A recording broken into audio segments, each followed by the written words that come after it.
ಸಿಡಿದೇಳುವ ಹಾಗೂ ಇಲ್ಲ, ಸೈಲೆಂಟ್ ಆಗಿರೋ ಹಾಗೂ ಇಲ್ಲ.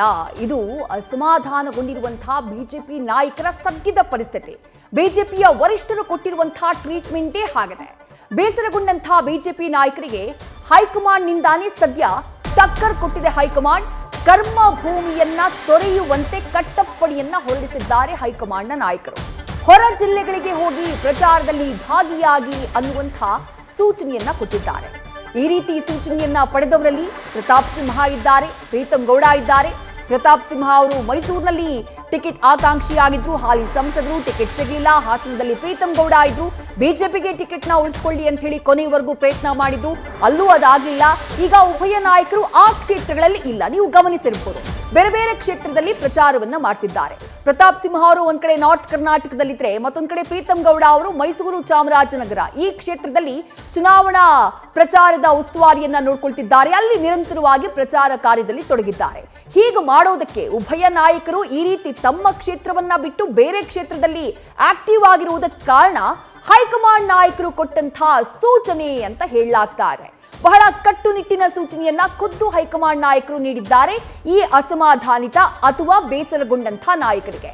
ಇಂಥದ್ದೊಂದು ಸೂಚನೆಯನ್ನ ನೀಡೋಕ್ಕೂ ಕೂಡ ಒಂದಿಷ್ಟು ಕಾರಣಗಳಿದ್ದಾವೆ. ಹೈಕಮಾಂಡ್ ಮಟ್ಟದಲ್ಲಿ ಕರ್ಮಭೂಮಿಯನ್ನ ನೀವು ತೊರೆಯಬೇಕು, ಬೇರೆ ಕ್ಷೇತ್ರದಲ್ಲಿ ಹೋಗಿ ಪ್ರಚಾರವನ್ನ ಮಾಡಬೇಕು ಅನ್ನುವಂತಹ ಸೂಚನೆಯನ್ನ ಕೊಡೋದಕ್ಕೂ ಕೂಡ ಡೀಟೇಲ್ಸ್ ನಮ್ಮ ಪ್ರತಿನಿಧಿ ರವಿ ಪಾಂಡವಪುರ ನೀಡ್ತಾ ಹೋಗ್ತಾರೆ. ರವಿ, ಕರ್ಮಭೂಮಿಯನ್ನ ಬಿಟ್ಟು ಬೇರೆ ಕ್ಷೇತ್ರಕ್ಕೆ ಹೋಗಿ ಅಲ್ಲಿ ಪ್ರಚಾರವನ್ನ ಮಾಡಿ, ಇದು ಪ್ರೀತಂ ಗೌಡ ಇರಬಹುದು, ಪ್ರತಾಪ್ ಸಿಂಹ ಇರಬಹುದು, ಅಸಮಾಧಾನಿತ ನಾಯಕರಿಗೆ ಹೈಕಮಾಂಡ್ ಕೊಟ್ಟಂತಹ ಖಡಕ್ ಸೂಚನೆ. ಬಟ್ ಇದರ ಹಿಂದೆ ಒಂದು ಮಹತ್ವದ ಕಾರಣ ಇದೆ, ಅದನ್ನ ವಿವರಿಸಬಹುದಾ ರವಿ? ವಿಜಯಶ್ರೀ, ಖಂಡಿತವಾಗ್ಲೂ ಬಿಜೆಪಿಯ ಕೆಲವು ನಾಯಕರುಗಳಿಗೆ ಬಿಜೆಪಿಯ ವರಿಷ್ಠರೇ ಈಗ ಟಾಸ್ಕ್ ಅನ್ನ ಕೊಡ್ತಾ ಇರೋದು. ಟಾಸ್ಕ್ ಏನಪ್ಪಾ ಅಂತ ಅಂದ್ರೆ, ನೀವು ನಿಮ್ಮ ಕ್ಷೇತ್ರಗಳಲ್ಲಿ ಇರಬೇಡಿ, ಬದಲಿಗೆ ಬೇರೆ ಕ್ಷೇತ್ರದಲ್ಲಿ ಕೆಲಸ ಮಾಡಿ ಅಂತೇಳಿ. ಅದರಲ್ಲೂ ಪ್ರಮುಖವಾಗಿ ಸಂಸದರಾದಂತಹ ಪ್ರತಾಪ್ ಸಿಂಹ ಹಾಗೂ ಮಾಜಿ ಶಾಸಕ ಪ್ರೀತಂ ಗೌಡ ಇಬ್ಬರಿಗೆ ಸೂಚನೆಯನ್ನು ನೀಡಲಾಗಿದೆ. ನಿಮ್ಮ ಕರ್ಮಭೂಮಿಯಲ್ಲಿ ನೀವು ಕೆಲಸ ಮಾಡಲಿಕ್ಕೆ ಹೋಗಲೇಬೇಡಿ, ನೀವು ಬೇರೆ ಕ್ಷೇತ್ರದಲ್ಲಿ ಕೆಲಸ ಮಾಡಿ ಅಂತೇಳಿ. ಪ್ರತಾಪ ಸಿಂಹ ಹಾಗೂ ಪ್ರೀತಂ ಗೌಡ ಇಬ್ಬರೂ ಕೂಡ ಒಂದಷ್ಟು ಮಟ್ಟಿಗೆ ಅಸಮಾಧಾನಿತರಾಗಿದ್ದಾರೆ ಅನ್ನೋದನ್ನ ಬಿಜೆಪಿಯ ವರಿಷ್ಠರು ಮನಗಂಡಿದ್ದಾರೆ. ಅದರಲ್ಲೂ ಪ್ರಮುಖವಾಗಿ ಪ್ರತಾಪ ಸಿಂಹ ಅವರು ಮೈಸೂರು, ಕೊಡಗು ಲೋಕಸಭಾ ಕ್ಷೇತ್ರದಲ್ಲಿ ಕೆಲಸವನ್ನ ಮಾಡಬೇಡಿ, ನೀವು ಬೇರೆಡೆ ಕೆಲಸ ಮಾಡಿ ಅಂತ ಹೇಳಿರುವ ಕಾರಣಕ್ಕಾಗಿ ಪ್ರತಾಪ್ ಸಿಂಹ ಅವರು ಮಂಗಳೂರು, ಪುತ್ತೂರು, ಉತ್ತರ ಕನ್ನಡ ಸೇರಿದಂತೆ ಹಲವು ಕಡೆಗಳಲ್ಲಿ ಕೆಲಸವನ್ನ ಮಾಡ್ತಿದ್ದಾರೆ. ಇನ್ನು ಪ್ರೀತಂ ಗೌಡ ಹಾಗೂ ಪ್ರಜ್ವಲ್ ರೇವಣ್ಣ ನಡುವಿನ ಮುಸುಕಿನ ಗುದ್ದಾಟಕ್ಕೆ ಸಾಕ್ಷಿ ಹಾಸನ ಆಗಲಿದೆ ಅನ್ನೋ ಕಾರಣಕ್ಕಾಗಿಯೇ ಪ್ರೀತಂ ಗೌಡ ಅವರನ್ನ ಮೈಸೂರು ಮತ್ತು ಚಾಮರಾಜನಗರದ ಉಸ್ತುವಾರಿಯನ್ನಾಗಿ ನೇಮಕ ಮಾಡಲಾಗಿದೆ. ಆ ಕಾರಣಕ್ಕಾಗಿ ಪ್ರೀತಂ ಗೌಡ ಅವರು ಕಳೆದ 7 ದಿನಗಳಿಂದ ಮೈಸೂರಿನಲ್ಲೇ ಬೀಡುಬಿಟ್ಟಿದ್ದಾರೆ.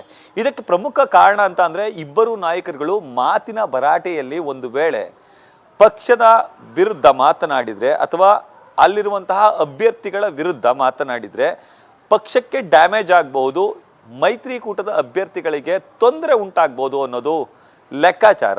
ಕಾರಣ, ಹಾಸನದಲ್ಲಿ ಪ್ರೀತಂ ಗೌಡ ಅವರು ಎಲ್ಲೂ ಕೂಡ ಈವರೆಗೆ ಪ್ರಜ್ವಲ್ ರೇವಣ್ಣ ಅವರ ಹೆಸರನ್ನೇ ಹೇಳ್ತಿಲ್ಲ.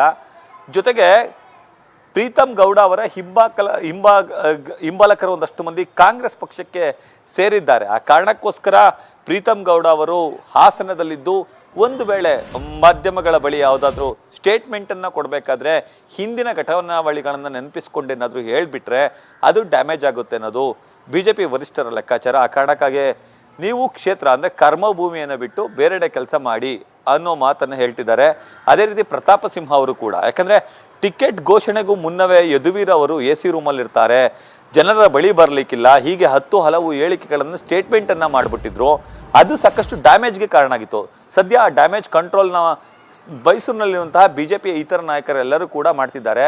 ಈ ಕಾರಣಕ್ಕಾಗಿ ಎರಡನೇದು, ಪ್ರತಾಪ್ ಸಿಂಹ ಅವರು ಕ್ಷೇತ್ರಕ್ಕೆ ಹೋದ ಸಂದರ್ಭದಲ್ಲಿ ಪ್ರತಾಪ್ ಸಿಂಹ ಅವ್ರಿಗೆ ಟಿಕೆಟ್ ಮಿಸ್ ಆಗಿದೆ, ಆ ಕಾರಣಕ್ಕಾಗಿ ನಾವು ಬಿಜೆಪಿಯನ್ನ ಬೆಂಬಲಿಸಲ್ಲ ಅಂತ ಹೇಳಿ ಅವರ ಅಭಿಮಾನಿಗಳೇನಾದ್ರೂ ಹೇಳಿದಾಗ ಎಕ್ಸಾಗರೇಟ್ ಏನಾದ್ರೂ ಮಾತನಾಡಿದ್ರೆ ಅದು ಕೂಡ ಮುಳುವಾಗಬಹುದು.